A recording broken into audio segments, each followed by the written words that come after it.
It is May 9th, 1997, a pleasant spring day in the Italian capital of Rome. At around 11:40 a.m., the sun is high in the sky. Marta Russo and her fellow student Yolanda are walking across the grounds of the law faculty at La Sapienza University, where they both study. The friends are on their way to a phone booth. From there, 22-year-old Marta wants to call her boyfriend. Suddenly, Marta collapses. There were no signs of an impending collapse beforehand. No trembling, no dizziness. The young woman falls to the ground out of nowhere and lies motionless. Yolanda calls for help in alarm. Fortunately, an assistant doctor happens to be nearby and is able to respond to the cries for help and administer first aid. In doing so, he notices a small hole behind the student's left ear, smeared with blood. Examinations later confirm his initial suspicion. Marta Russo was shot in the head in broad daylight on her university campus.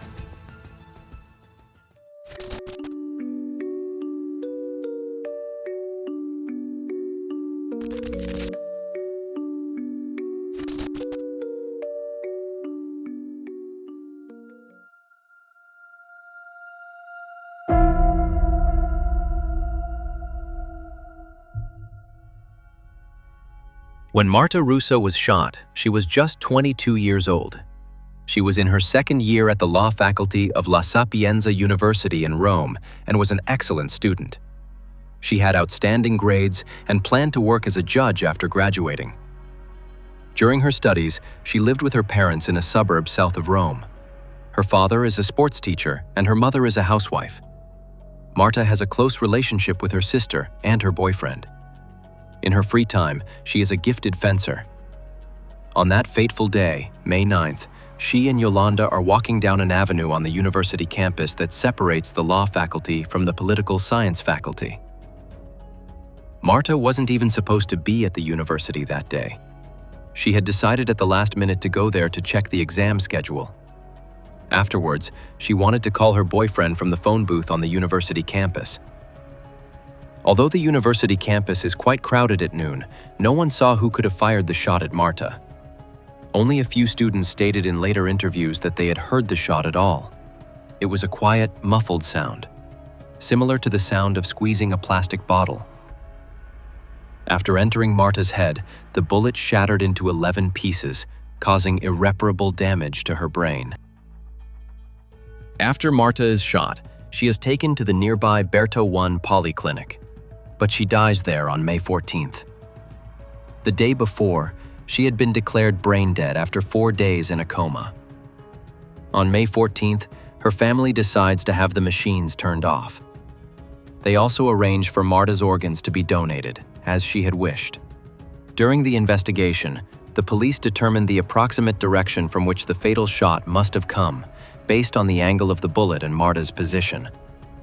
The trail leads to one of the university buildings, specifically to a disabled toilet. However, this is openly accessible to all students on campus. Theoretically, anyone could have entered the restroom and fired the shot from there. Meanwhile, unease spreads throughout the university. Even days after the fatal shot was fired at Marta Russo in broad daylight during a normal day at the university, no perpetrator has been found. There also appear to be no clues to a possible perpetrator in Marta's private life. Marta had no problems with family members or ex-partners, had never done anything wrong, and had no religious or political tendencies that could be classified as conspicuous or extremist.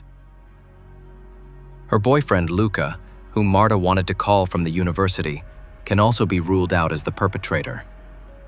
He was at work while his girlfriend was being murdered at La Sapienza.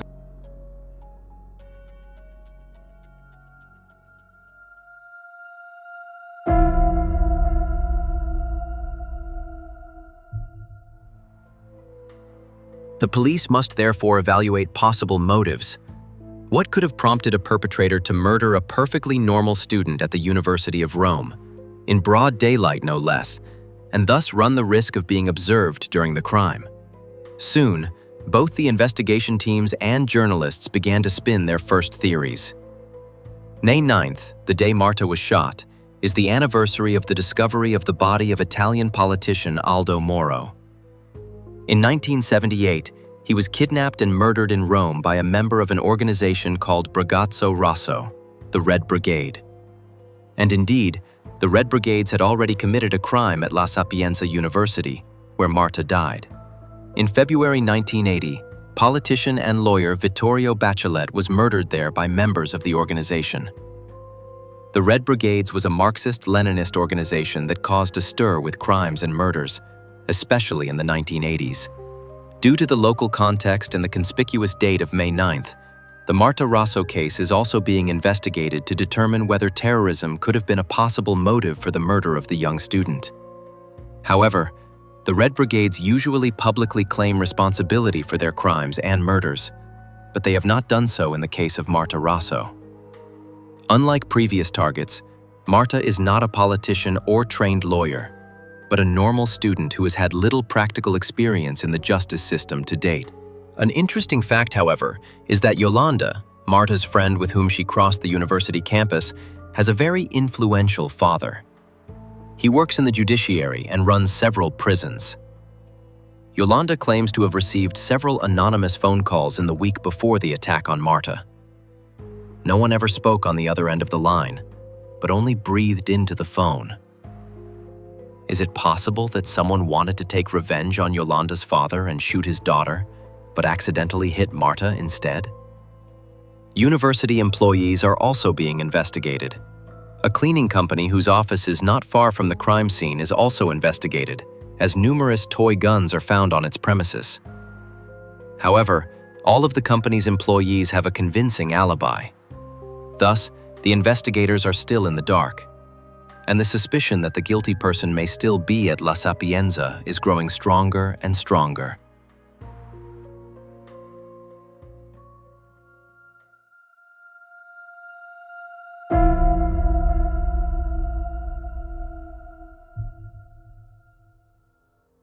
On May 19th, it is announced that the Italian police have a new lead that could finally shed more light on the case. While examining the windows and windowsills in the building from which the shot must have come, investigators actually find traces of barium and antimony in one of the rooms. These elements indicate a gunshot residue trail. Room number 6 belongs to the Department of Legal Philosophy. About 25 people have regular access to this room. It is mainly used as a retreat for students, but also for 2 of the faculty assistants. Using a laser beam, the officers tried to determine whether the fatal bullet could have been fired from the room. And indeed, the laser confirms this assumption. The problem is that the trace cannot be identified as a gunshot residue as clearly as initially assumed. Instead, it is also possible that it could have come from a printer, for example. This is because no clearly recognizable powder trace is found, only chemical residues that are also found in gunpowder, among other things. However, it remains suspicious that only about 2 minutes after the fatal shot was fired at Marta Russo, a call was made from the telephone in room 6. The police therefore abandoned their initial theory that the disabled toilet may have been a key location and focused their attention on room number 6. Naturally, they begin by questioning those who regularly use the room in question. However, none of the people questioned provide the police with any substantial new information. Bruno Romano, head of legal philosophy, is even placed under house arrest for a short time in June. The police suspect that Romano may be actively preventing helpful statements from being made to the police in the Russo case. At no point is he suspected of having murdered Marta Russo himself. However, he is said to have ordered a so-called omerta, a collective silence within the faculty, in order to cover up for the murderer and protect the reputation of his institute. He defends himself by claiming that the police wanted to disrupt an important exam date in order to record statements in the Marta Russo case. Later, he testifies, "I simply told my staff to let the matter rest. We know nothing. Human beings are evil creatures. What can you do?" One day after Romano was placed under house arrest, His assistant told the police that she had seen several people in room 6 of the Law Philosophy department on the day of the crime. During questioning, she initially named an unknown person who was proven to have been elsewhere at the time in question. But the investigators did not give up until the assistant finally named specific names. Francesco Liparata, the librarian, and the secretary Gabriella Aletto were standing in the middle of the room talking. The assistant had previously stated that the two had been in another room in the building. When Gabriella Aletto is questioned by the police, she denies ever having been in room 6. The librarian Francesco Liparata admits to having been there, but claims not to have noticed anything unusual and to have been alone. But Aletto is questioned by the police over and over again until she finally breaks down. She says she only kept quiet because she was threatened by Francesco Liparata. 2 days after Romano's arrest, she finally states that she was in room 6 with Francesco Liparata and that they were talking. The two assistants, Salvatore Ferraro and Giovanni Scattone, were also in the room. In an article by Stern Crime, her statement is quoted as follows: "While I was talking to Liparata, I heard a dull noise and had the feeling that it was a gunshot. I immediately turned to the window and saw Ferraro desperately bringing his hand to his forehead, while Scattone had just moved away from the curtain he had touched a moment before. Scattone had a black pistol in his right hand, one like those used by the police. Scattone had turned toward the desk where Ferraro was standing. I had the impression that he was putting something into a briefcase that was lying on the tabletop." On the night of Gabriella Aletto's statement, Salvatore Ferraro and Giovanni Scattone were arrested.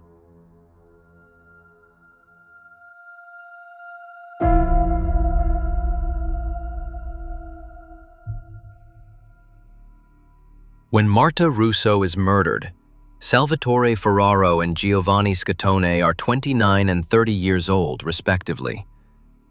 Both work as assistants in the Law Philosophy department and represent their professors in seminars that they design themselves. During their investigation, detectives find gunshot residue on Giovanni's clothing and in Salvatore's bag, which he is said to have frequently brought to the university. This also fits with Gabriella's statement, in which she explicitly mentions the bag. In addition, a poem entitled "The License to Kill" and several documents on the subjects of serial murders and murders without motive are found in Salvatore's possession, the latter of which could be explained by his work in the Philosophy of Law department, as he naturally dealt with many criminal cases. He was also active in the Carabinieri, where he learned to shoot. While Giovanni claims to have been in the university's secretariat at the time of the crime and then at a professor's office hours, Salvatore claims to have been at home with his girlfriend. However, his girlfriend refuses to testify, and Giovanni's alibi is not confirmed by either the secretariat or the professor with whom he claims to have spoken. The investigators also find something on him. They find explicit manga comics and a list on which he records and rates the underwear of his one-night stands. For the Italian media, this is reason enough to become suspicious of the two assistants. The Italian judiciary sees the urge of the two legal philosophers to commit the perfect murder as a possible motive for the murder on the part of Giovanni and Salvatore.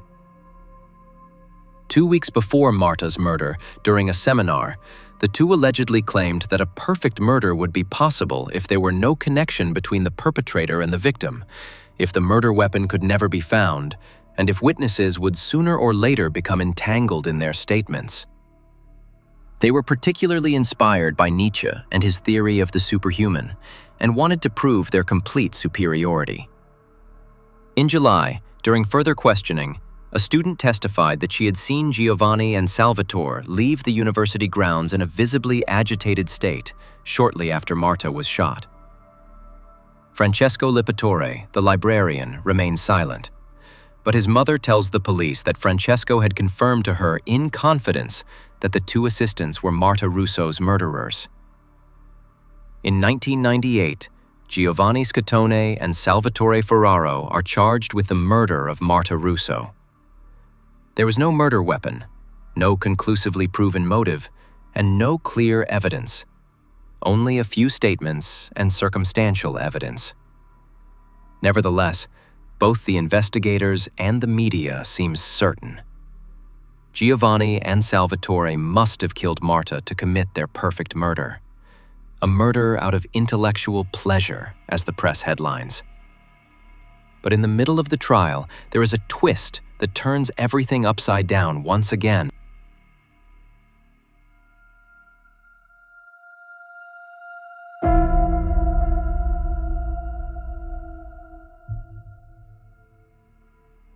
In September 1998, state television station RAI broadcast recordings of Gabriella Aletto's police interrogation. She is the woman who first brought Scottone and Ferraro to the attention of investigators. She was also the first person to claim to have seen the two men in the room.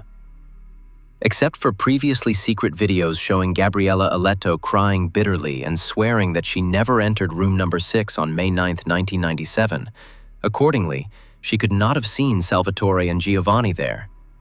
However, in the video recording, the investigators threatened to imprison her and claimed that she would make herself very suspicious if she did not name names.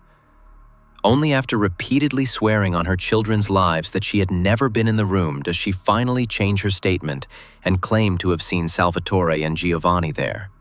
And thanks to this video, we know that Gabriella Aletto lied. But when? Was it a lie when she claimed that Salvatore and Giovanni were in room 6? Or was it a lie when she vehemently denied ever having entered the room on May 9, 1997? Unfortunately, we will probably never know for sure, because after the video surfaced, Gabriella Aletto has remained silent. Francesco Liparata also continues to refuse to testify. Giovanni and Salvatore maintain their innocence.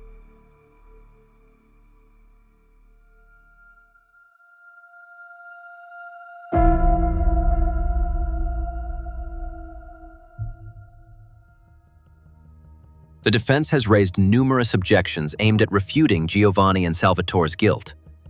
For example, they claim that the forensic team was extremely careless. The police walked around the university campus without protective suits before discovering the alleged gunshot residue on the windowsill a full 5 days after the crime. Moreover, this residue cannot be definitively attributed to a gunshot. Gabriella Aletto also only ever mentioned a regular handgun. However, aiming such a weapon at Marta Russo from room 6 would have been extremely unsafe. The target could easily have been missed with this line of fire. And if Giovanni and Salvatore had really planned the perfect murder, they would surely have paid attention to the perfect execution point. At least, that is the argument put forward by their lawyers. Furthermore, the room was openly accessible. Students could have entered at any time and observed the perpetrators committing the murder. To make matters worse, the murder weapon was never found. It took a total of 3 trials before a verdict was reached against Giovanni Scottone and Salvatore Ferraro. The court's verdict reads almost like a compromise between the two camps, which consider the two assistants either innocent victims of the justice system or cold-blooded murderers. Giovanni had been careless with a gun, causing it to discharge and fatally injuring Marta Russo. Salvatore then covered for his friend. Both were sentenced to 5.5 and 4 years in prison, respectively, and are now free again. The two continue to vehemently deny their guilt. They are actively involved in campaigning against human rights violations in prisons.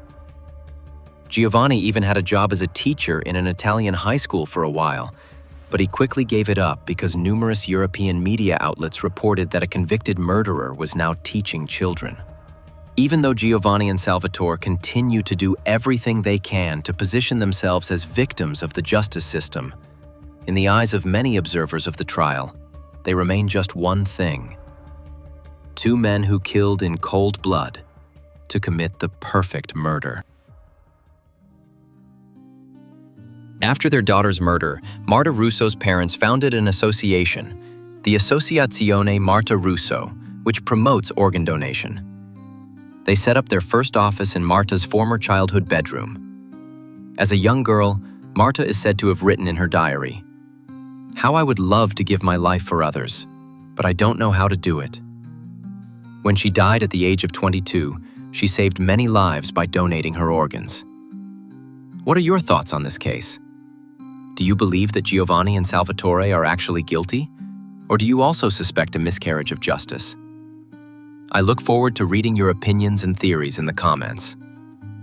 In addition to leaving a comment, please also leave a like and subscribe so that you don't miss any new videos on Insolito. And at the same time, support the channel by recommending the video to people who have not yet subscribed to the channel.